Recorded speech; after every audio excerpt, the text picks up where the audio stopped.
गुरु परंपरा योग संस्थान में आपका स्वागत है।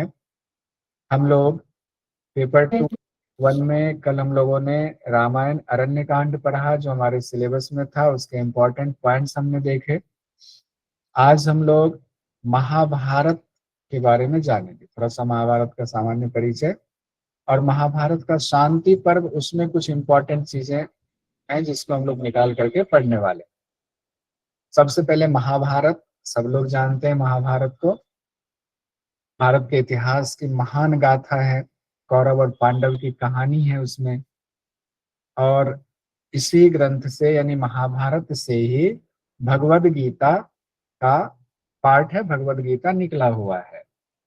महाभारत को स्मृति कहा जाता है, स्मृति, इसीलिए भगवद गीता को भी स्मृति कहा जाता है। तो 3 प्रस्थान पढ़ते हैं हम लोग, तो उसमें भगवद गीता भी एक है। उपनिषद, भगवद गीता और ब्रह्म सूत्र है। तो श्रुति प्रस्थान कहा गया उपनिषद को, भगवद गीता को स्मृति प्रस्थान कहा गया, क्योंकि महाभारत को स्मृति कहा जाता है। महाभारत से भगवद गीता भी स्मृति प्रस्थान, और ब्रह्म सूत्र तो आप लोग जानते हैं न्याय प्रस्थान है। और विद्वान लोग महाभारत को पंचम वेद भी कहते हैं। बहुत विशाल ग्रंथ है। अब इतना ग्रंथ विशाल है कि इसमें देखेंगे जो श्लोक है उसकी संख्या कितनी है। ग्रंथ की रचना का श्रेय वेद व्यास जी को जाता है, और ऐसा माना जाता है कि ईसा पूर्व 3री शताब्दी में संकलित किया गया, महाभारत को संकलित किया गया। और रचना का जो स्टाइल है, काव्यात्मक स्टाइल में महाभारत की भी रचना की गई है। रामायण में कल हम लोगों ने पढ़ा था, रामायण में कौन से स्टाइल में रचना हुई है, वो भी काव्यात्मक स्टाइल ही है। इसीलिए हम लोगों ने कल देखा था जो वाल्मीकि रामायण है, यानी सबसे पुरातन रामायण, तो वाल्मीकि जी को आदि कवि कहा जाता है। उसी परंपरा से आगे बढ़ते हुए रामायण महाभारत आया, तो महाभारत भी काव्यात्मक रूप में लिखा हुआ है। और महाभारत में बहुत सारे विषय, जितने विषय राजधर्म से संबंधित होते हैं और जितने समाज में जितनी चीजों की जरूरत होती है राज्य को चलाने के लिए, सारे विषय महाभारत में हैं। तमाम विषय हम लोगों को पढ़ना कौन सा है, शांति पर्व पढ़ना है। शांति पर्व के विषय के बारे में हम लोग थोड़ा ज्यादा देखेंगे। कुल पर्व कितना है, 18 पर्व है, और हर पर्व में कई उपपर्व हैं। उपपर्व को भी पर्व ही कहा गया कि इस पर्व के अंतर्गत ये पर्व ये पर्व ये पर्व है, लेकिन समझने के लिए उस पर्व को हम उपपर्व कहते हैं। श्लोकों की संख्या देखिए, 1,10,000, कई जगहों पर 1,10,000 से ज्यादा भी बताया गया, यानी 1,10,000 बहुत होता है। और 18 पर्व में जो हम लोगों को शांति पर्व पढ़ना है, सबसे बड़ा पर्व है शांति पर्व। और कई बार कंफ्यूजन होती है कि शांति पर्व कहीं वो पर्व तो नहीं है युद्ध से ठीक पहले वाला, कि शांति के प्रस्ताव की चर्चा हो रही, नहीं मानो तो युद्ध हुआ, नहीं।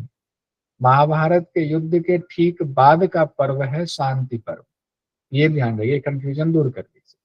महाभारत का जो युद्ध हुआ, युद्ध समाप्त हुआ, युद्ध समाप्त होते ही शांति पर्व की शुरुआत हो रही है। 18 पर्व कौन कौन से हैं, एक बार ऊपर से बस नाम हम लोग ले लेते हैं। देखिए, आदि पर्व, आदि मतलब शुरुआत हुई, पहला हो गया आदि पर्व। सभा पर्व, अरण्य पर्व, विराट पर्व, उद्योग पर्व, भीष्म पर्व, द्रोण पर्व, कर्ण पर्व, शल्य पर्व, सौप्तिक पर्व, स्त्री पर्व और शांति पर्व 12वां आकर के है, जो हमारे सिलेबस में है। फिर अनुशासन पर्व है, अश्वमेध यज्ञ हुआ था, अश्वमेधिका पर्व है, आश्रम वासिका पर्व है, मौसूल पर्व है, महाप्रस्थानिक पर्व है, स्वर्गारोहण पर्व है, और एक खिला भाग भी है, उसको हरिवंश पर्व कहते हैं, लेकिन 18 पर्व ही ये माना जाता है। और 12वां पर्व कौन सा है, शांति पर्व है, और इसके अंतर्गत 3 उपपर्व हैं। शांति पर्व में कितने उपपर्व हैं, 3 उपपर्व हैं। हम लोग शांति पर्व को ही देखते हैं। और शांति पर्व में 3 गीता का उपदेश है। एक गीता तो हम लोग जानते हैं, 3 गीता कहाँ से आ गए। एक गीता श्रीमद् भगवद गीता हम लोग जानते हैं, कहाँ से लिया गया श्रीमद् भगवद गीता, महाभारत में। ये भी बता दीजिए, एग्जाम में ये भी पूछा जा सकता है, कहाँ से लिया गया, कौन से भीष्म पर्व। बहुत सुंदर, भीष्म पर्व से श्रीमद् भगवद गीता निकला हुआ। भीष्म पर्व जहाँ महाभारत के युद्ध की शुरुआत हो रही है, तो भीष्म जी है उस दिन सेनापति हैं, तो भीष्म पर्व उसका नाम है, और उसी में श्रीमद् भगवद गीता का संवाद अर्जुन और कृष्ण के बीच में हुआ है। अब 3 और गीता है, ये एग्जाम की दृष्टि से एक महत्वपूर्ण सवाल बन सकता है। हम लोग कोशिश करते हैं कौन कौन से सवाल बन सकते हैं। एक तो ये बन सकता है कि शांति पर्व में कितने और पर्व हैं, तो शांति पर्व में 3 और पर्व हैं जिसको उप पर्व कहा गया है।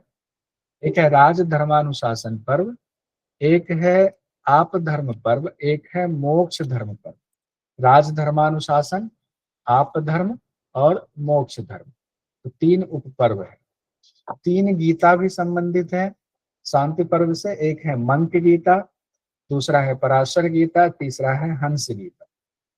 मंक गीता, पराशर गीता और हंस गीता। स्मृतियों का भी परिचय हम लोगों को जानना है, तो महाभारत से ही शुरू करते हैं। महाभारत की कहानी में जो, अब जब महाभारत अगर पुस्तक खरीद करके लाते हो, तो उसमें जब आपको शुरुआत होगी ना, कौन किसको कहानी सुना रहे हैं, उस कहानी के अंतर्गत फिर कहानी कहानी कहानी आता है। तो वैशम पायन जी राजा जन्मजय जी को महाभारत की कहानी सुना। तो देखिए शुरुआत, ये बात जनरली बहुत कम लोग जानते हैं, जो विद्वान है वो जानते हैं। हम लोग जो इतना नहीं पढ़े हुए हैं, तो हम लोग सिंपल जानते हैं महाभारत की कहानी वेद व्यास जी के द्वारा लिखित है, रचित है, और ऐसे ऐसे मोटा मोटा जानते हैं, युद्ध हुआ बस।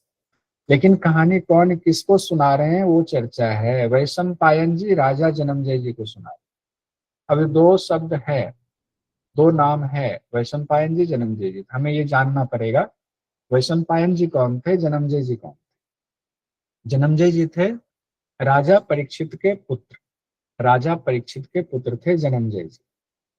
और राजा परीक्षित कौन थे, अभिमन्यु और उत्तरा से उत्पन्न हुए थे परीक्षित जी। अभिमन्यु और उत्तरा के पुत्र थे परीक्षित जी। परीक्षित जी के समय में ही कहा जाता है कलयुग का प्रवेश हुआ था। ये सिंपल चीजें सब लोग जानते हैं। अब बात आई कि ठीक है, जन्मजय जी हो गए, परीक्षित जी के पुत्र हो गए, अभिमन्यु के पोता, और पांडवों के आप मान लिये परपोता है, अर्जुन के परपोता हो गए। वैशंपायन जी कौन थे, तो उनके गुरु हैं, उस समय के ऋषि हैं महान।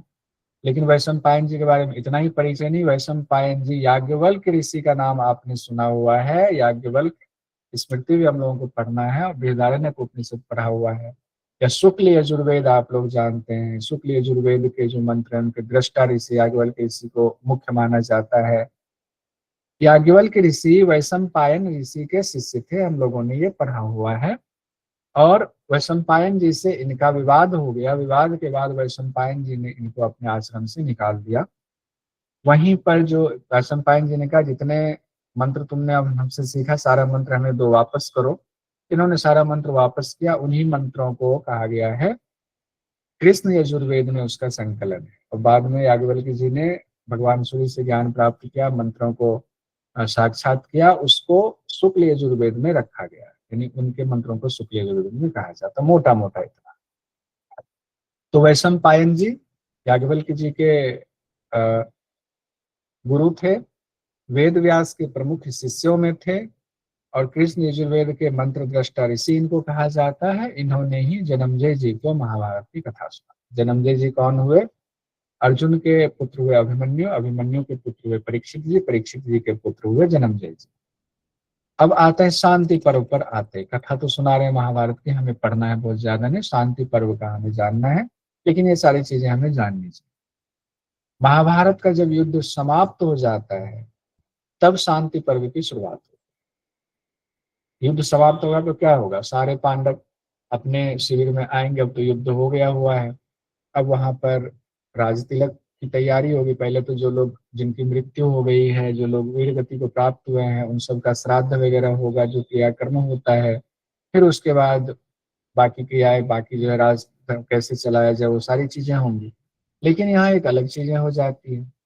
जैसा युद्ध समाप्त होता है, वैसे ही स्थिति ऐसी आ जाती है, युधिष्ठिर को हो जाता है वैराग्य।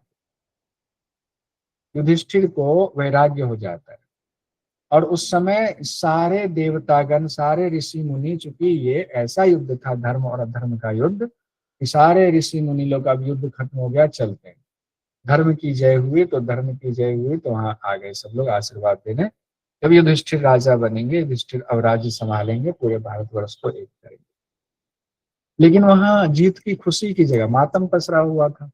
क्यों? क्योंकि लीड कर रहे थे युधिष्ठिर, और युधिष्ठिर जी जो है बिल्कुल वैरागी हो गए, रो रहे हैं आंखों में आंसू लेकर के। पूरा बहुत ज्यादा डिटेल नहीं पढ़ाएंगे क्योंकि आज ही कंप्लीट करना है। युधिष्ठिर जी ने कहा कि मैंने तो सबको मार दिया। अब उनको होता है ना, मृत्यु देखा, आंखों के सामने इतनी मौतें देखी, अपने भाई की मौत देखी, बेटों की मौत देखी, गुरुओं की देखी, भीष्म पितामह की देख रहे हो तो खैर उस समय मृत्यु शैया पर थे, उस समय उनकी मृत्यु नहीं हुई थी। सब देख रहे, उन्होंने कहा नहीं, मैं तो, ये मुझे हस्तिनापुर का राज्य नहीं चाहिए, मैं राजा नहीं बनूंगा, मैं संन्यास ग्रहण कर रहा हूँ। संन्यास भी ऐसा ग्रहण कर रहा हूँ कि एक जगह नहीं रुकूंगा, परिव्राजक वाला संन्यास लूंगा, जो कि जिसके पास कुछ नहीं होता है, अपना जा रहे हैं भगवान का ध्यान करते हुए जा रहे हैं, जहां रुक गए, जिस गांव में रुक गए, वहां जो मिल गया खा लिया, 3 घर में भिक्षा मांगी, उसके लिए पूरा भिक्षुक का जीवन का नियम बताया गया है। वैसा संन्यास ग्रहण करने जा रहा हूँ मैं, तो मुझे नहीं बनना राजा। और वो यहाँ तक कह रहे हो, अपने बारे में तो फैसला कर ही चुके थे, वो पांडवों को भी कह रहे हैं कि आप भी ऐसा ही करो, चलो, नहीं चाहिए, किसके लिए राज्य करोगे, सब तो मर गए, सब कुछ नहीं बचा, कुछ नहीं रहा। अब यहीं से शुरुआत होती है। जैसे अर्जुन को शोक हुआ युद्ध के शुरू में, अब युधिष्ठिर को शोक आ रहा युद्ध खत्म होने के बाद। अब दोनों कड़ी जोड़ी है, एक को शुरू में, एक को बाद में। अब इनको समझाने के लिए सारे लोग अब इनको समझाएंगे एक एक करके। तो वो कहानी शुरुआत में दी गई है कि कैसे जो है, पहले तो चारों भाई, 5 पांडव में युधिष्ठिर को छोड़ करके बाकी चारों भाई इनको एक एक करके समझा रहे हैं। और ये वाद प्रतिवाद चल रहा है, तर्क चल रहा है। युधिष्ठिर अपना तर्क दे रहे हैं कि मैं क्यों संन्यास लूंगा, बाकी लोग कह रहे हैं क्यों आपको राज्य संभालना चाहिए। नारद मुनि जी समझा रहे हैं, वेद व्यास जी समझा रहे हैं, बाकी ऋषि भी कोशिश कर रहे हैं, किसी की नहीं सुन रहे। और ऐसे ऐसे तर्क दे रहे हैं, युधिष्ठिर जी थे ही विद्वान, ऐसे ऐसे तर्क दे रहे हैं कि उस तर्क के आगे जो है बाकी सब झुक जा रहे हैं। ठीक है। फिर बाद में जो है नारद मुनि जी कर्ण का वृतांत सुनाते हैं कि कैसे कर्ण को जो है श्राप मिला था, परशुराम जी ने कर्ण को शिक्षा दी, श्राप दिया, कैसे अग्निहोत्र ब्राह्मण ने श्राप दिया था, सारी बातें होती है। लेकिन उनको जो है युधिष्ठिर जी शास्त्र का हवाला दे करके और ऋषि मुनियों का हवाला दे करके उनके चित्रा नहीं, मैं तो संन्यास ग्रहण करना है। अब पांडव पक्ष के लोग चाहते थे कि राजधर्म कीजिए, दोनों अपने अपने तर्क दे रहे थे, एकदम भीषण सभा चल रही है वह कुरुक्षेत्र के मैदान के उस पंडाल में। अब मानने को तैयार नहीं है। फिर आखिरकार भगवान श्री कृष्ण को आना पड़ा। भगवान श्री कृष्ण ने 16 राजाओं की कहानी, इनको पुरातन राजाओं की कहानी सुनाई। और जब उन राजाओं की पूरी कहानी, 16 राजाओं की, अब हो सकता है एग्जाम में क्या बताया, 16 राजाओं की कहानी सुनने के बाद युधिष्ठिर जी ने कहा ठीक है, मैं अपना शोक छोड़ता हूँ, मैं अपनी प्रजा की सेवा करूंगा, और प्रजा की सेवा करके मैं उसी कार्य को बढ़ाऊंगा। तो अब जाएंगे हस्तिनापुर, जाएंगे वहां पर फिर राज्याभिषेक होगा। तो युधिष्ठिर जी पांडवों से फिर जाते हैं हस्तिनापुर, राज्याभिषेक उनका किया जाता है। इस दौरान एक और नाम आता है, मैं पढ़ाने लगता हूँ ना तो दिमाग में आता है, मैं सोचता हूँ बताई दूं। यहाँ पर एक चारवाक नाम का, चारवाक की चर्चा आई हुई है शांति पर्व में। ये वो चारवाक है या नहीं है इसके बारे में डिटेल नहीं है, लेकिन ये चारवाक हैं जो पांडवों के खिलाफ है। कहते हैं कि इनको मार दो, ये पांडव तो देखो अपने ही भाइयों को लेकर आए, इनका बहिष्कार करो। पंडितों से कह रहे हैं, पंडितों के वेश में आए हैं। लेकिन जो है उनको सब लोग पहचान गए और समझे तो चारवाक है, ये तो पंडित नहीं, ये तो राक्षस इसकी प्रवृत्ति है। तो फिर वहां पर चारवाक को सब लोग मार देते, ऐसी स्थिति बन जाती, चारवाक मारा जाता है।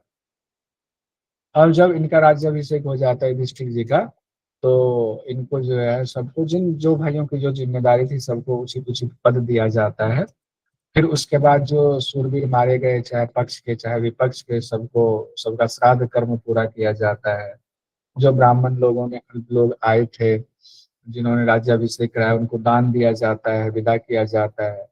फिर युधिष्ठिर जी अब पहुंचते हैं भगवान श्री कृष्ण के पास। तो देखते हैं भगवान श्री कृष्ण जी ध्यान मग्न बैठे हुए हैं, और ध्यान मग्न खूब लंबे समय तक ध्यान मग्न बैठे हुए हैं। 3 दिन तक ध्यान में बैठे ही रहे भगवान श्री कृष्ण। युधिष्ठिर जी ने पूछा आप किसका ध्यान कर रहे हो? सब तो आपका ध्यान करते हैं, आप तो अंतर्यामी, सब कुछ जानते हो। तो फिर उन्होंने कहा 3 दिन के बाद जब ध्यान से लौटे कि मैं भीष्म पितामह का ध्यान कर रहा था, उन्हें याद कर रहा था, ध्यान में मैं गंगा पुत्र को ही देख रहा था। तब भगवान श्री कृष्ण ने युधिष्ठिर को समझाया कि चलो हम लोग फिर से जो है चलते हैं कुरुक्षेत्र के मैदान में और वहां भीष्म पितामह से मिलते हैं। अब युधिष्ठिर को लज्जा आ रही है कि किस मुंह से हम, भीष्म पितामह तो अभी जिंदा है, कराह रहे हैं, कष्ट में, कैसे हम वहां जाए उनके पास, क्या मुंह दिखाएं, क्या बोले। अब वो बड़े परेशान हैं। लेकिन जो है भगवान श्री कृष्ण ने समझाया, तो वहां पहुंच गए। जब वहां सारे लोग पहुंचे, सारे पांडव पहुंचे वहां पर, फिर से सारे ऋषि मुनि पहुंच गए, क्योंकि भीष्म पितामह अपने आप में एक बहुत दिव्य व्यक्तित्व थे। पहुंच गए और उस समय भीष्म पितामह दर्द और वेदना से कराह रहे थे, बस इंतजार कर रहे थे शुभ घड़ी आए और मैं अपना शरीर छोड़ूं, क्योंकि उनका आशीर्वाद था ऐसे शरीर नहीं छोड़ सकता, जब इच्छा होगी छोड़ सकते। तो वो शुभ घड़ी का इंतजार कर रहे थे। कहते हैं कि उत्तरायण होने का इंतजार कर रहे थे। दो पक्ष हम लोग पढ़ा है ना हम लोगों ने, उत्तरायण दक्षिणायन, उत्तरायण का इंतजार कर रहे थे। और वहां पर भीष्म पितामह भगवान श्री कृष्ण को देखा, उनकी दिव्य दृष्टि से देखा। भगवान श्री कृष्ण तो ब्रह्म स्वरूप है, कुछ वही ईश्वर है। अब भगवान श्री कृष्ण कह रहे हैं कि अब युधिष्ठिर आए हुए हैं, युधिष्ठिर को दीजिए जरा ज्ञान, कैसे राजधर्म क्या होता है, कैसे राज्य चलाएंगे हस्तिनापुर का, आप ही हैं, आप ही ज्ञान देंगे। अब वो कह रहे हैं कि दर्द में मैं हूं, मैं दर्द में क्या इनको मैं ज्ञान दूं, खुद ही ये धर्मराज करे जाते हैं, इनको सब पता है। अब जब दर्द होता है ना, कितना भी आपके अंदर ज्ञान हो ना, दर्द में वो ज्ञान क्या निकलेगा। लेकिन देखिए भगवान श्री कृष्ण जी ने क्या किया, ऐसा वरदान दिया, ऐसे ऐसा चमत्कार किया कि उनके शरीर में जो बाणों से वो बिंधे हुए थे, सारा दर्द गायब हो गया, सारे घाव से जो है सारा कुछ दर्द गायब हो गया। और फिर जो है भीष्म पितामह की बुद्धि उसी तरीके से निर्मल हो गई जैसे पहले थी। बुद्धि निर्मल मतलब जितने ज्ञान था सारे ज्ञान उनको अवस्थित हो गया, अब दर्द नहीं हो रहा है, अब वो ज्ञान देंगे। अब श्री कृष्ण जी के कहने पर, भगवान श्री कृष्ण के कहने पर उन्होंने युधिष्ठिर को राज धर्म की शिक्षा दी। अब ये एग्जाम के लिए हो गया क्वेश्चन। एक तो 16 राजाओं की कहानी सुनाई तो उनका शोक खत्म हुआ। अब युधिष्ठिर को राजधर्म की शिक्षा किन्होंने दी, तो भगवान श्री कृष्ण मत बता दीजिएगा किन्होंने दी, भीष्म पितामह ने दी। अगर एग्जाम में ये सब छोटे छोटे क्वेश्चंस आ जाते हैं तो अब यहाँ पर संवाद शुरू होता है कि राजधर्म का उपदेश कीजिए। युधिष्ठिर जी पूछेंगे, अब जा रहे हैं शर्मिंदा होकर के, बहुत डिटेल है, मैंने बहुत छोटे में लिखा हुआ है, हमें राजधर्म का उपदेश कीजिए। तो भीष्म पितामह जो है उनको धर्म अर्थ काम मोक्ष इनके बारे में बताते हैं। ध्यान रखिएगा, धर्म अर्थ और काम को त्रिवार्ग, एक जगह पे त्रिवार्ग भी और त्रिवर्ग भी कहा गया। तो धर्म अर्थ काम में ही हम लोग उलझे रहते हैं, समावेश है। तो कहा गया राजा के धर्मों में धर्म का, अर्थ का, काम का समावेश है। अब मोक्ष धर्म भी राजधर्म में नहीं थे, यानी मोक्ष धर्म ऐसा नहीं राजधर्म से अलग है, लेकिन जो उसमें तीन चीजों को इंपॉर्टेंस पहले दिया गया है, धर्म अर्थ और काम।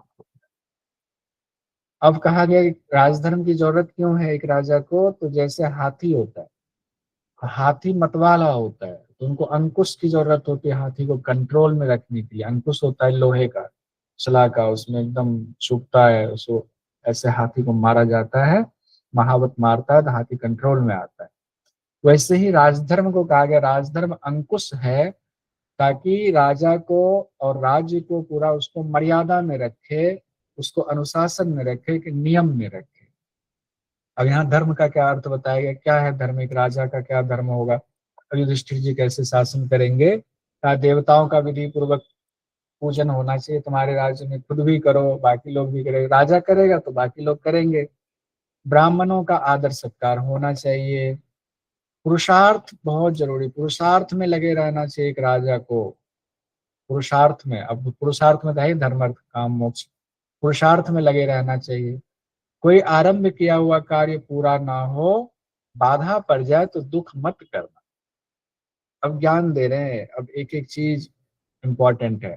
राजा को गुणवान, शीलवान, मन और इंद्रियों को कंट्रोल में रखने वाला होना चाहिए, उसका भाव कोमल होना चाहिए, प्रसन्न होना चाहिए, उनको चेहरा प्रसन्न चित्त होना है, वदने प्रसन्नता, हम लोगों ने पढ़ा हुआ, वदने प्रसन्नता होना चाहिए।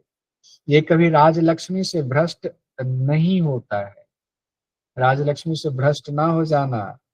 और कहा गया अगर युद्ध में, अगर तुम्हारा कभी युद्ध है, क्योंकि राजा है युद्ध भी हो जाएगा, तो ब्राह्मण शस्त्र उठा करके अगर सामने खड़ा हो जाए तो उसको कैद कर लेना चाहिए, प्राण दंड ना दिया जाए, कैद कर लीजिए, बाद में राज्य से बाहर निकाल दिया जाए। फिर कहा गया ब्रह्म हत्या, गुरु पत्नी गमन, भ्रूण हत्या, राजद्रोह अपराध होने पर ब्राह्मण को शारीरिक दंड ना दे करके देश से निकाल देना चाहिए।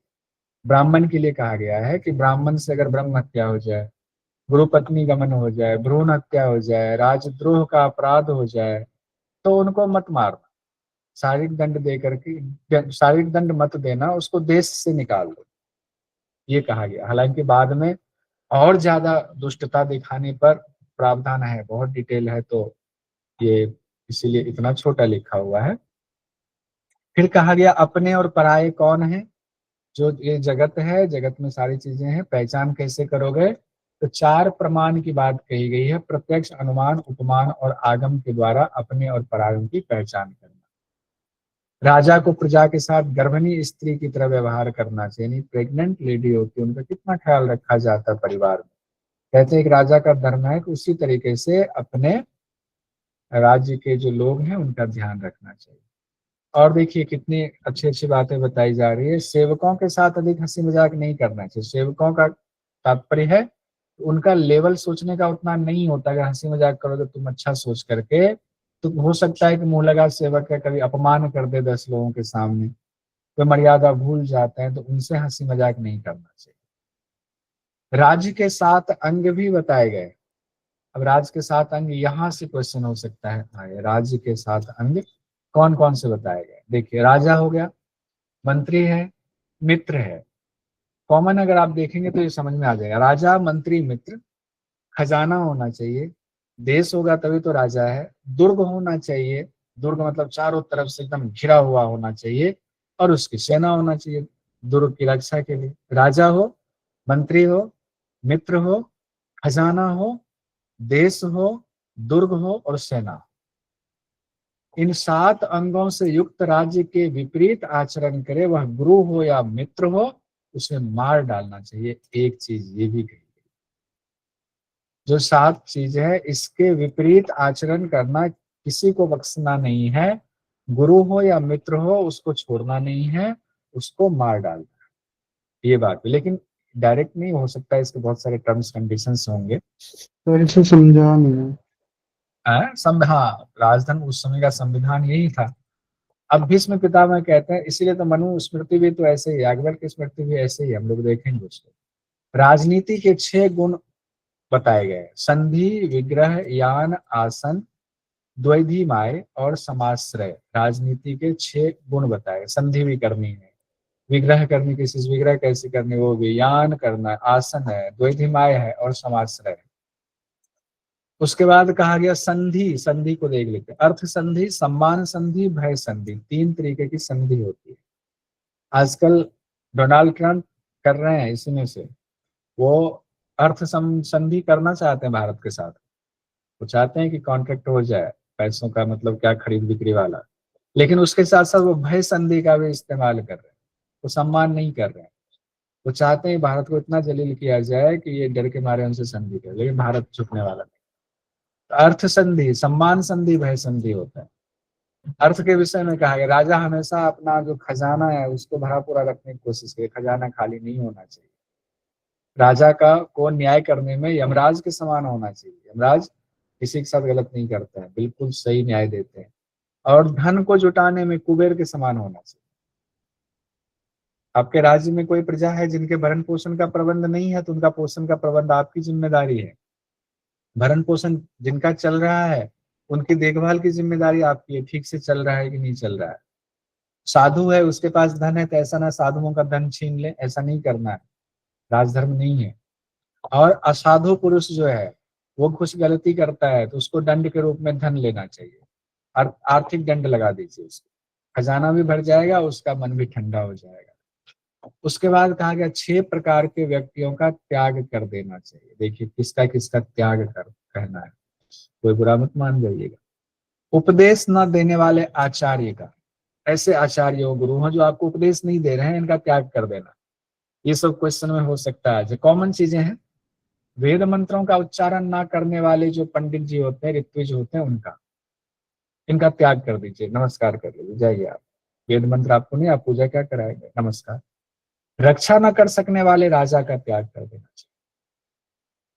कटु वचन बोलने वाली स्त्री का त्याग कर देना चाहिए, ये मामला तो थोड़ा गड़बड़, हालांकि उसमें कहा गया, इसीलिए पढ़ना पड़ रहा है ये लाइन। गांव में रहने की इच्छा करने वाले ग्वाले का त्याग कर देना चाहिए। सब लोग हंस रहे हैं। चलिए कटु वचन तो हो जाता है, कोई बात नहीं, हम लोग सह लेते हैं, अच्छा लगता है कटु वचन। गांव में रहने की इच्छा वाले ग्वाले का त्याग कर देना चाहिए। ग्वाला कहाँ रहेगा? ग्वाला के जंगल में रहना, जहाँ गाय को पालन पोषण के लिए बढ़िया घास मिले। ये पुराने जमाने की बात है, आज के हिसाब से नहीं चलेगा, क्योंकि आज तो गांव में भी सारी व्यवस्था, शहर में भी गाय पाला जाता है तो वो तो छोड़ दो। जंगल में रहने की इच्छा वाले नाई का त्याग कर देना चाहिए। कोई नाई है कि जंगल में रहेंगे, उसका त्याग ही कर दो, जाओ भाई तुम जंगल में ही रहो, तुमसे नहीं दाढ़ी मूछ बनवानी। शांति पर्व के आप धर्म पर्व में 13 दोषों की चर्चा की गई। 13 दोष की चर्चा की गई। क्रोध, काम, शोक, मोह, विधित्सा। अब ये आ सकता है कितने दोष बताए? 13 दोष। विधित्सा, परासुता, मद, लोभ, मात्सर्य, ईर्ष्या, निंदा, दोष दृष्टि और कंजूसी, ये बताए 13 दोष हैं। कंजूसी है क्या कि नहीं है? क्या वैसे क्रोध, काम, शोक, तकरीबन तकरीबन बहुत सारी चीजें हो जाती हैं, कोशिश कीजिए 3 दोषों को खत्म करना चाहिए। क्रोध हम लोग जानते हैं, काम जानते हैं, शोक जानते हैं, मोह जानते हैं। विधित्सा का मतलब कहा गया है शास्त्र विरुद्ध काम करने की इच्छा को विधित्सा कहा गया, ये भी दोष है। फिर परासुता, परासुता का मतलब दूसरों को मारने की इच्छा, परासुता, ये भी दोष है। मद, लोभ, मात्सर्य, ईर्ष्या, निंदा, दोष दृष्टि और कंजूसी, कंजूसी को भी दोष कहा गया है। देव जी कंजूसी भी दोष है। 13 दोष अत्यंत प्रबल शत्रु माने गए। देव जी कहेंगे हमें ही क्यों बोला, ऐसे ही बोल दिया, इसका कुछ अर्थ मत लगाइएगा। ये 13 दोष अत्यंत प्रबल शत्रु हैं। कौन है प्रबल शत्रु? कौन? 13 दोष। अब आ जाए एग्जाम में, प्रबल शत्रु कितने बताए? 13 दोषों को। और देखिए कहा गया ये 13 दोष ना भेड़िए की तरह टूट पड़ते हैं आप पर। अब भेड़िए टूट पड़ेंगे तो मृत्यु तय है। इन्हीं से सबको दुख मिलता है, 13 दोष से ही हम सबको दुख मिलता है, इतने बड़ा शत्रु है। क्रोध से लोभ उत्पन्न होता है, दूसरों के दोष देखने से बढ़ता है, क्षमा से थम जाता है। काम संकल्प से उत्पन्न होता है, संकल्प से कामना उत्पन्न होती है, सेवन करने से और बढ़ जाता है। बुद्धिमान पुरुष क्या होता है? विरक्त हो जाए तो नष्ट हो जाता है। काय कैसे बढ़ता है, कैसे नष्ट किया गया है वो देखिए। क्रोध, लोभ से उत्पन्न होता है क्रोध, दूसरों के दोष देखने से बढ़ता है और क्षमा से थम जाता है। काम संकल्प से उत्पन्न होता है और सेवन करेंगे काम का, कामना का, तो बढ़ जाएगा, लेकिन अगर उससे विरक्त हो जाएंगे तो नष्ट हो जाएगा। तो बुद्धिमान पुरुष विरक्त हो जाते हैं। क्रोध लोभ से परासुता प्रकट होता है, परासुता मतलब दूसरों को मारने की इच्छा। तो क्रोध और लोभ से परासुता प्रकट होता है, तत्व ज्ञान होता है तो परासुता नष्ट हो जाता है। तत्व ज्ञान से परासुता नष्ट हो जाता है। मोह अज्ञान से उत्पन्न होता है, विद्वानों में अनुराग से मोह नष्ट हो जाता है। विद्वान जो है साधु संत, उनमें अनुराग कीजिए तो मोह अज्ञान से उत्पन्न होता है, तो मोह खत्म हो जाएगा, यानी ज्ञान हो जाएगा, ज्ञान होगा तो मोह खत्म। धर्म विरोधी शास्त्र पढ़ने से मन में अनुचित कर्म की इच्छा आती है। धर्म विरोधी शास्त्र मत पढ़िए। तत्व ज्ञान से निवृत्ति होती है, यहाँ तत्व ज्ञान फिर कहा गया, तत्व ज्ञान से निवृत्ति होती है। यहाँ तत्व ज्ञान से कहा गया था परासुता, और तत्व ज्ञान से कहा गया अनुचित कर्म करने की इच्छा। परासुता भी अनुचित कर्म है। जिससे प्रेम हो उस प्राणी के वियोग से शोक होता है। सही बात है, माँ से, पापा से, किसी से प्रेम करते हैं, वियोग होता है तो शोक होता है। शोक को व्यर्थ समझने पर उससे निवृत्ति हो जाती है। हम समझे शोक क्यों करना है, तो व्यर्थ है, उससे निवृत्ति हो जाती है। फिर कहा गया है सत्य का त्याग और दुष्टों का साथ करने से। सत्य का त्याग कर दीजिए, दुष्टों का साथ दीजिए, मात्सरी दोष आ जाएगा। फिर करना क्या, इसका उल्टा कीजिए। दुष्टों का साथ देने की जगह श्रेष्ठ पुरुषों की सेवा कीजिए, उनकी संगति कीजिए, नाश हो जाएगा। कुल ज्ञान ऐश्वर्य का अभिमान होने से मद सवार हो जाता है, अभिमान से मद हो गया। यथार्थ स्वरूप का ज्ञान होने से उसका नाश हो जाएगा। मद भी आपके स्पर्श में मदमस्त हो जाते हैं, हम तो ये हैं, हम तो बहुत बड़े पता नहीं क्या हैं। मन में कामना और दूसरों को हंसी खुशी देखने से ईर्ष्या होती है। दूसरों को देख लिया कि बहुत खुश है, उनका बहुत अच्छा व्यापार चल रहा है, बस हो गए परेशान, ऐसा कैसे, हमारे से, हमसे अच्छा कैसे हो सकता है, ऐसे कैसे। विवेकशील बुद्धि लाइए, उस दौरान विवेकशील बुद्धि लाएंगे तो ईर्ष्या का नाश हो जाएगा। नीच मनुष्यों के अप्रामाणिक वचनों को सुनने से निंदा की आदत आती है। जो नीच मनुष्य हैं वो प्रामाणिक बातें नहीं करते हैं, बिना प्रामाणिक बात करते हैं तो निंदा की आदत आ जाती है। श्रेष्ठ पुरुष को फिर उनका शरण लीजिए, श्रेष्ठ पुरुष को देखिए, फिर जो है निंदा की आदत खत्म हो जाती है। बलवान से बदला लेने में असमर्थ होने पर हृदय में दोष दृष्टि आती है। कोई बहुत बलवान है और उससे बदला लेना है, उसने हमारा कोई नुकसान किया, हम नहीं कर पाए, असमर्थ हैं, तो हृदय में दोष दृष्टि आती है। लेकिन उनके प्रति अगर दया का भाव रखेंगे तो निवृत्ति हो जाएगी। हमेशा कृपण मनुष्यों को देखने से दैन्य भाव यानी कंजूसी का भाव आता है। कृपण मनुष्य भी वही है, कंजूस को ही कहा जाता है। और उसके बाद धर्मनिष्ठ पुरुषों के उदार भाव को देखेंगे तो कंजूसी से निवृत्ति हो जाएगी। लेकिन जो बांटने वाले बांट ही रहे तो चलो हम भी बांट। मोक्ष धर्म पर्व में कहा गया है, मोक्ष धर्म पर्व में कहा गया हृदय के राग आदि दोषों को दूर करके योग में सहायता पहुंचाने वाले 12 योगों का आश्रय लेना चाहिए। कितने दोष हैं, दोषों को दूर करने के लिए 12 योग बताया गया। ये एग्जाम की दृष्टि से महत्वपूर्ण हो जाता है, पूछा नहीं गया है। 12 योग का आश्रय लेना चाहिए।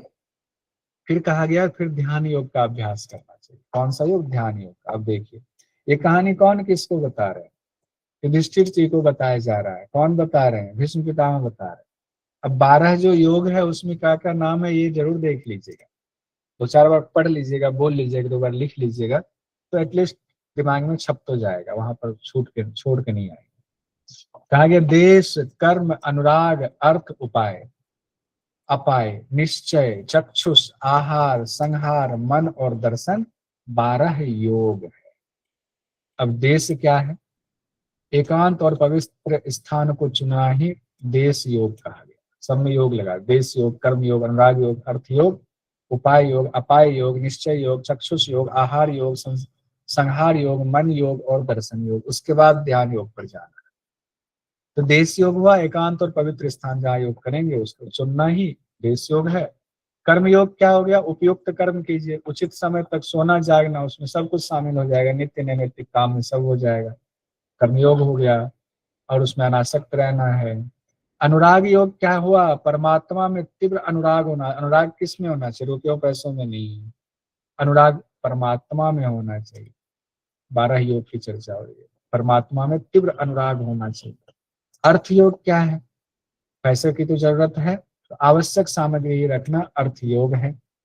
राजा, देखो राजा के लिए तो ठीक है, लेकिन ये सब के लिए चर्चा हो रही है, राजा का भी तो व्यक्तिगत जीवन होता है ना। तो आवश्यक सामग्री ही रखना। अब राजा ही सब भोग करने लग जाए खजाने का तो दिक्कत हो। फिर कहा गया उपाय योग, ध्यान उपयोगी आसन में बैठना, ये उपाय योग है। ध्यान के लिए जो ध्यानात्मक आसन में बैठना, सीधा एक लाइन में आप कह सकते, ध्यानात्मक आसन में बैठना उपाय योग है। अपाय योग क्या? उपाय के बाद अपाय कहा गया है। संसार से आसक्ति का हटा लेना अपाय योग है। संसार से आसक्ति हट जाए, अपाय योग। निश्चय योग क्या है? निश्चय कर लिया, गुरु पे पूरा निश्चय कर लिया, गुरु पर पूरा विश्वास कर लिया तो निश्चय योग है। चक्षुष योग क्या है? नासिका के अग्रभाग पर चक्षु को रखना। ये कितनी चीजें, कितनी गहनता से। अब तक हम लोग हठ योग में पढ़ रहे थे, योग उपनिषद में पढ़ रहे थे, देखिए महाभारत में भी लिखा है, और भी चीजें लिखी है, छोटा सा लिखा है। चक्षुष योग का आगे नासिका के अग्रभाग पर ध्यान को केंद्रित कीजिए। चक्षु दृष्टि कहाँ होगी? नासिका के अग्रभाग पर। कौन से आसन में कहा गया है? जनरली पद्मासन में कहा गया। पद्मासन। हाँ, और भूमध्य पर दृष्टि कौन से आसन में कहा गया है? सिद्धासन। सिद्धासन, सिद्धासन, सिद्धासन, मत्स्येंद्रासन। हाँ, मत्स्येंद्रासन। सिद्धासन। बहुत ग्रुप डिस्कशन बहुत बढ़िया चल रहा है, बहुत अच्छा।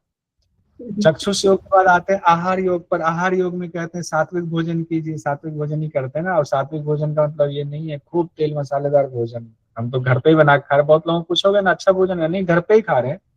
घर पे आप गलत भोजन बना के खा रहे हो, पूरी पकौड़ी, तो वो भी गलत ही है। संहार योग, इंद्रियों की प्रवृत्ति को रोकना, इंद्रियों की प्रवृत्ति का संहार करना संहार योग है। मन योग कहा गया है, मन को संकल्प विकल्प से हटाकर मनोयोग एकदम स्थिर करना योग पर, मनोयोग है। मन का है ना संकल्प विकल्पात्मक है तो उससे हटाना है। दर्शन योग क्या है? जन्म मृत्यु जरा और रोग, इसके समय दुख और दोषों का वैराग्य पूर्वक दर्शन करना।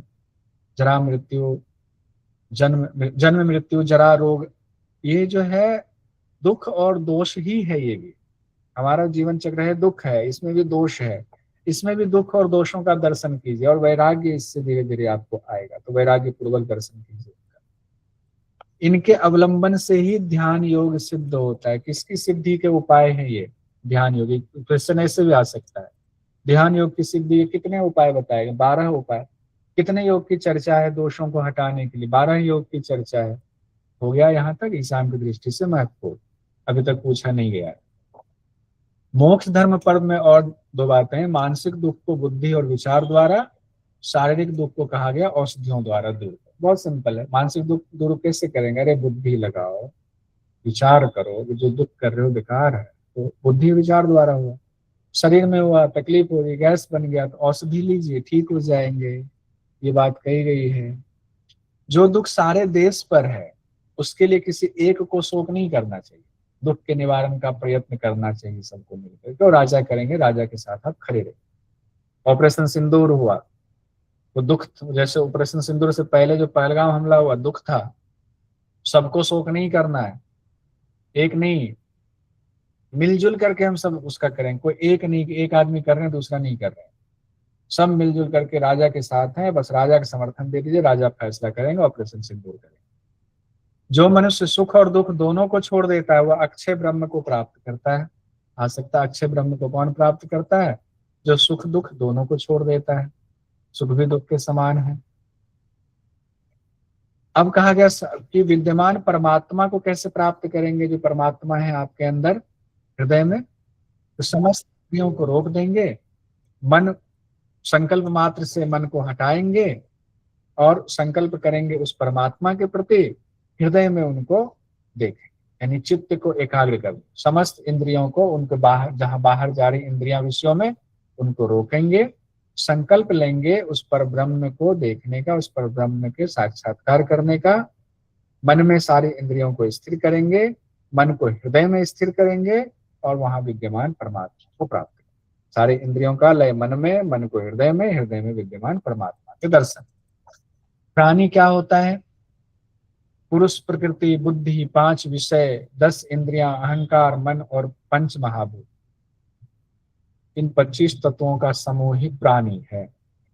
ये 25 तत्व, देखिए वही 25 तत्व यहाँ भी कहा गया, वही है ना, पुरुष, प्रकृति, बुद्धि, 5 विषय, 10 इंद्रियां, अहंकार, मन और 5 महाभूत। ये सारी चीजों को मिला करके कहा गया है, ये जो तत्व हैं इसी से मिल करके एक प्राणी बना है। मोक्ष धर्म में 5 महाभूत का वर्णन कैसे किया गया? आकाश का गुण शब्द है, ये इसलिए पढ़ा रहे हैं कि एग्जाम में आ जाए तो सब लोग जानते हैं।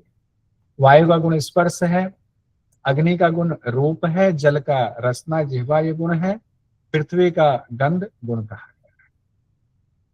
और कहा गया बाद के सभी भूतों में पहले के भूतों के गुण विद्यमान होते हैं। कि तकरीबन हर जगह कहा गया, कहीं खुल के कहा गया, कहीं जो है खुल के नहीं कहा गया, सीधा बता दिया। यानी जैसे पृथ्वी आया तो पृथ्वी में बाकी जो चारों तत्व हैं, आकाश, वायु, अग्नि, जल, इसके गुण इसमें मौजूद है पृथ्वी के। ध्यान। अब हम लोग आते हैं कि मुनि लोग क्या कह रहे हैं। मुनि लोग कहते हैं कि 5 भूतों की संतान अविद्या, काम और कर्म है। 5 भूतों की संतान क्या है? यानी 5 महाभूत है, उससे कौन उत्पन्न हुआ? अविद्या, काम और कर्म उत्पन्न हुआ। इस तरह ये 8 तत्व हुए, 5 महाभूत और उसके 3 संतान, 3 बेटा, विद्या, काम और कर्म, तो 8 हो गए। मन को कहा गया 9वां है, बुद्धि 10वां है और 11वां तत्व आत्मा है, उसी को सर्वश्रेष्ठ माना है। जीवात्मा ही क्षेत्रज्ञ कहा गया है, जो सारे जगत को सभी कलात्मक भावों से संपूर्ण देखता है। साथ ही वो कर्म तो करता है लेकिन अनासक्त कर्म करता है, डिजायरलेस कर्म करता है, कभी मोह में नहीं पड़ता, वो मोह में नहीं पड़ेगा। तो ये कहा गया इसी तरह से जीवन जीना, युधिष्ठिर को कह रहे हैं भीष्म पिता। फिर इसी में काम रूपी वृक्ष की भी चर्चा की गई है व्यास जी कहते हैं मनुष्य की हृदय भूमि में मोह रूपी बीज से एक वृक्ष उत्पन्न हुआ जिसका नाम काम है। अब देखिए काम कैसे उत्पन्न हुआ, हृदय रूपी भूमि में मोह का बीज पड़ा, वृक्ष उत्पन्न हुआ, उस वृक्ष का नाम काम है। क्रोध और अभिमान उसके स्कंद हैं, कंधे हैं, यानी कि तना हुआ क्रोध और अभिमान। काम रूपी वृक्ष के तने कौन से हैं, क्रोध और अभिमान है, कंधा है। कुछ करने की इच्छा उस वृक्ष में जल डालने के बराबर है। कामना रूपी वृक्ष में जल हम कैसे डालते हैं, कुछ करना है। अज्ञान उसकी जड़ है, अरे बाबा जड़ क्या है, अज्ञान है। प्रमाद ही उस वृक्ष को सिंचित करने वाला जल है। ये हो सकता है एग्जाम में कभी पूछेगा तो ये भी इंपॉर्टेंट बन जाता है कि कामना रूपी वृक्ष के बारे में बताइए, जल किसको कहा गया है, जल किसको कहा गया, प्रमाद ही उस वृक्ष को सिंचित करने वाला जल है। दूसरों के दोष देखना उस वृक्ष का पत्ता है। पूर्व जन्म के पाप उसके सार भाग हैं। और कहा गया आगे, शोक उस पेड़ की शाखा है, उसको कंधा कहा गया है। किसको कंधा कहा गया वो ध्यान रखिएगा। क्रोध और अभिमान को महान स्कंद, महान दो कंधे हो गए, क्रोध और अभिमान इस तरह से। मोह और चिंता डालियां हैं, भय उसके अंकुर हैं। मोह में डालने वाली तृष्णा रूपी लताएं उसमें लिपटी हुई हैं, उस पेड़ से तृष्णा रूपी लताएं लताएं भी लिपटी हुई हैं। ऐसा हमारे अंदर बताइए, हमारी व्याख्या की। अब हम लोभी मनुष्य अगर हैं तो लोहे की जंजीर की तरह उससे जकड़े हुए, कामना रूपी उस वृक्ष से एकदम जंजीर से उस कामना रूपी वृक्ष से बांध दिया है। उस पेड़ को चारों ओर से घेर कर बैठे हुए हैं, उसके फल को प्राप्त करना चाहते हैं। उस कामना रूपी जो पेड़ है उसमें से फल प्राप्त करना चाहते हैं। अब उसको कैसे उच्छेद करना, उस पेड़ को कैसे काटना है, उस वासना के बंधनों को वश में कीजिए। जो हमारी वासना ये प्राप्त करना, वो प्राप्त करना, ये फल प्राप्त करना है, उसको वश में कीजिए। और फिर वैराग्य रूप जो आपके अंदर वैराग्य की चर्चा है वो शस्त्र है आपके लिए। उस वैराग्य रूपी शस्त्र से कामना रूपी उस वृक्ष को काट दीजिए। अब यहाँ काटना है, अब आजकल वृक्ष नहीं काट दीजिए, हरा वाला काटेंगे तो पुलिस पकड़ के ले जाएगी। लेकिन मन रूपी जो वृक्ष है, काम वृक्ष, उसको काटना है वैराग्य रूपी शस्त्र से। वह मनुष्य जरा और मृत्यु दोनों दुखों से पार हो जाता है। जरा मृत्यु दोनों दुखों से पार हो जाता है। अब लेकिन कहते अगर नहीं काटेंगे तो क्या होगा, तो मूर्ख मनुष्य नहीं काटता है, बुद्धिमान मनुष्य काटता है। तो मूर्ख मनुष्य को वो पेड़ मार डालता है, कामना रूपी वृक्ष ही मार डालता है। जैसे रोगी को विष की गोली मार डालता है, वैसे ही मूर्ख मनुष्य को वो कामना रूपी वृक्ष मार डालता है। लेकिन विद्वान पुरुष जो होते हैं क्या करते हैं, उसको काटते हैं। कैसे काटते हैं, ज्ञान योग के प्रसाद से, समता रूप खड्ग से ज्ञान योग करेंगे, ज्ञान योग का पुरुषार्थ आएगा। फिर जब समता की स्थिति हो जाएगी, वैराग्य में समता की स्थिति हो जाती है, तो वो खड्ग आ गया, फिर उसके द्वारा वो उसके ऊपर उस पेड़ का कोई प्रभाव नहीं हो रहा है, तो मतलब वो पेड़ उसके लिए कट गया, जड़ से ही कट गया। अब उसके बाद शरीर की भी सुंदर व्याख्या है शांति पर्व में। इस शरीर को पुर या नगर कहा गया है। पुर, देखिए पुरुष कहते हैं ना हम लोग, पुरुष, पुरुष मतलब आत्मा। पुरुष शब्द कहाँ से आया, पुर, पुर में जो रहता है, पुर में रहने वाला पुरुष है, पुर में रहने वाला पुरुष है। तो इस शरीर में रहने वाला पुरुष है, इसीलिए कहा पुर या नगर कहा जाता है शरीर को। बुद्धि इस नगर की रानी है, बुद्धि को रानी कहा गया है। मन को मंत्री कहा गया, मन मंत्री है जो बुद्धि के अर्थ की सिद्धि के लिए कार्य करते विचार करता है। मन क्या करता है, बुद्धि ने कहा वैसा मन करना शुरू करेगा। तो बुद्धि यानी रानी के अर्थ की सिद्धि पर विचार किया जाता है। इंद्रियां इस नगर में रहने वाली प्रजा है, सारी प्रजा है, क्योंकि मन रूपी मंत्री के अधीन है सारी प्रजा। वहां दो दोष भी है, रज और तम रूपी दोष कहा गया है। इसमें राजा नहीं आया हुआ है, रानी ही कहा गया, बुद्धि को रानी कहा।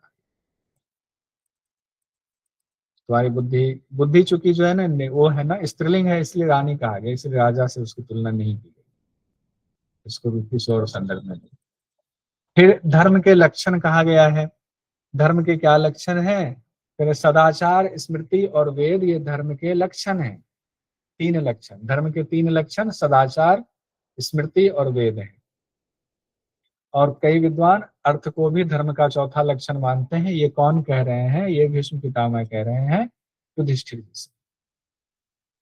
तो ध्यान रखिए, तीन को याद रखें, धर्म के स्वरूप को बताने वाले 3 लक्षण। अब देखिए हम लोग आते हैं, यहाँ एक चीज देख लेते हैं, कुछ इंपॉर्टेंट पॉइंट। पराशर गीता में किसके किसके बीच संवाद हम लोगों ने देखा था, पराशर गीता है तो पराशर मुनि और जनक जी के बीच संवाद है, कहानी में कहानी, कहानी में कहानी, तो उसमें पराशर मुनि और जनक जी के बीच संवाद है, वो पराशर गीता है। हंस गीता में किनके किनके बीच संवाद है, तो सुवर्ण में एक हंस है और साध्य गणों को उपदेश दे रहे हैं। उस स्वर्णमय जो हंस है वो प्रजापति के ही रूप में है, प्रजापति स्वर्णमय हंस के रूप में है और साधक गणों को उपदेश दे रहे हैं, तो उसमें जो ज्ञान की बात है उसको हंस गीता में कहा गया, हंस के रूप में उपदेश दे। 3 प्रकार की संधि हम लोगों ने ऊपर देखी थी, अर्थ संधि, सम्मान संधि, भय संधि, ये आया हुआ है, फिर से यहाँ पर रिपीट हो गया। राजा, राज्य, दंड, ये सब कैसे आए, अब इसकी जो है विस्तृत व्याख्या की गई है। ये जो स्मृति है कैसे जो है संविधान आया हुआ है, ये चर्चा इसके बाद। यहाँ तक रहने देते हैं क्योंकि 8 बजे फिर एनाटॉमी की क्लास है। मैं 5 मिनट का चाहता हूँ ब्रेक लूँ, फिर एनाटॉमी क्लास शुरू करेंगे और ये वाली क्लास ऐसा करेंगे, कल महाभारत की कथा दिन में कंप्लीट कर लेंगे, दिन में एक क्लास रख लेंगे और उसमें ये जो बचा हुआ है वो खत्म कर लेंगे, कुछ क्वेश्चंस इसके बना लेंगे, क्वेश्चंस भी देख लेंगे। तो यहाँ तक रहने देते हैं।